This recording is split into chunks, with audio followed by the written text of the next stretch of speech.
Assalamualaikum warahmatullahi wabarakatuh. Ketemu lagi dengan saya di channel Petani Minang. Mudah-mudahan penonton sekalian dalam keadaan sehat selalu dan murah rezekinya. Amin.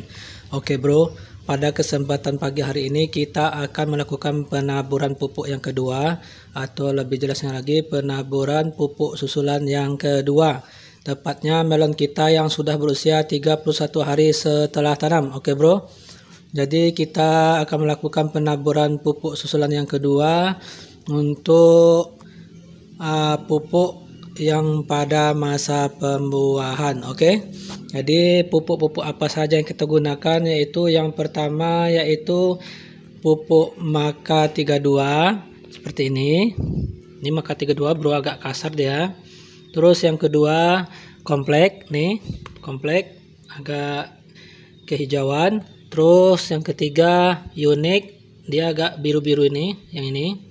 Terus yang terakhir yaitu Nitrabor, nih yang putih-putih, kayak pupuk cantik.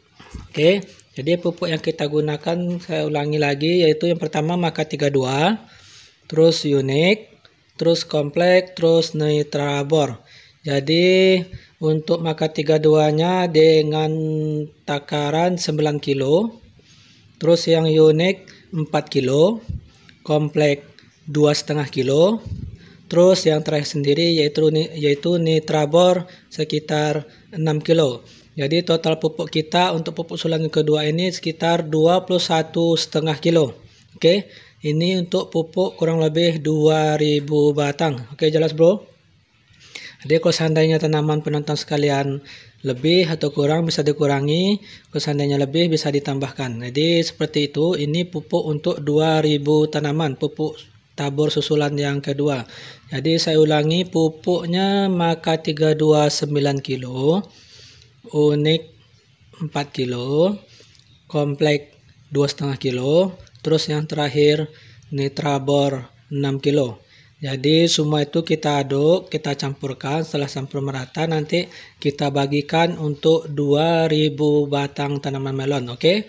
Jadi semua ini pupuk ini untuk masa pembuahan. Oke bro. Jadi jelas, jadi pupuk itu saja yang kita gunakan pada kesempatan kali ini. Jadi akan saya jelaskan kandungan-kandungan pupuk yang dalam ini. Maka 32 ada kandungan KCl yang agak tinggi, walaupun dia butiran kasar seperti ini, nanti seiring dengan berjalan waktu walaupun lambat ini terkena hujan akan larut juga. Jadi ini yang Maka 32 tidak nitrat. Yang kedua yaitu yang pertama tadi kandungannya Maka 32 nya KCl nya lebih tinggi, terus ada unsur-unsur mikro lainnya.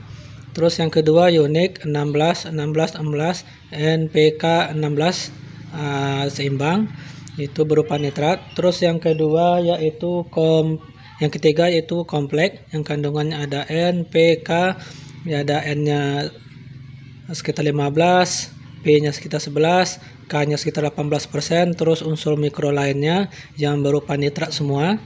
Yang fosfornya dari komplek ini bisa nambah, walaupun 11 bisa jadi 30, 40, 35. Dia mengikat semua fosfor yang ada tergantung dalam tanah. Itu kelebihan dari komplek. Terus yang terakhir yaitu Nitrabor, yang kandungannya yaitu nitrogen 15%, kalsiumnya 26, terus plus boron 0,03%. Jadi yang kita unggulkan dari Nitrabor ini pencegahan dari penyakit supaya tanaman kita lebih kuat dan sehat. Dari kandungan kalsium nitratnya 26% yang langsung diserap oleh tanaman. Oke bro, jadi seperti itu kandungan pupuk di dalam ini. Semua ini sudah kita kombinasikan untuk tanaman melon yang sekarang sudah berusia 31 hari setelah tanam untuk pupuk susulan lanjutan pada masa pembungaan ataupun pembuahan. Jadi pupuk susulan ini pupuk yang terakhir untuk pupuk susul tabur yang kedua. Oke bro, jadi setelah ini tidak ada pupuk tabur lagi. Jadi kita nanti hanya melakukan pengocoran yang selanjutnya sampai umur tanaman kita bisa dipanen. Oke bro, mudah-mudahan teman kita bisa selamat panen. Kalau seandainya ada yang kurang cocok dari pengalaman kita menanam melon di bekas melon pada musim penghujan ini, Ambil saja yang baik-baiknya, buang yang jeleknya, biar gagal sama saya, yang terbaiknya bagi penonton sekalian. Oke bro, serap semua yang baiknya, buang yang buruknya. Jadi saya hanya berbagi ilmu dan pengalaman. Oke, jadi kalau seandainya ada yang mau ditanyakan masalah pemupukan atau yang lainnya, silahkan bertanya di kolom komentar. Insya Allah akan kita jawab satu persatu. Tapi jangan lupa share, like, dan subscribe-nya supaya channel kita lebih berkembang dan kita lebih semangat lagi dalam berbagi ilmu dan pengalaman. Oke bro, cukup sekian. Subscribe channel ini untuk episode selanjutnya. Terima kasih. Assalamualaikum warahmatullahi wabarakatuh.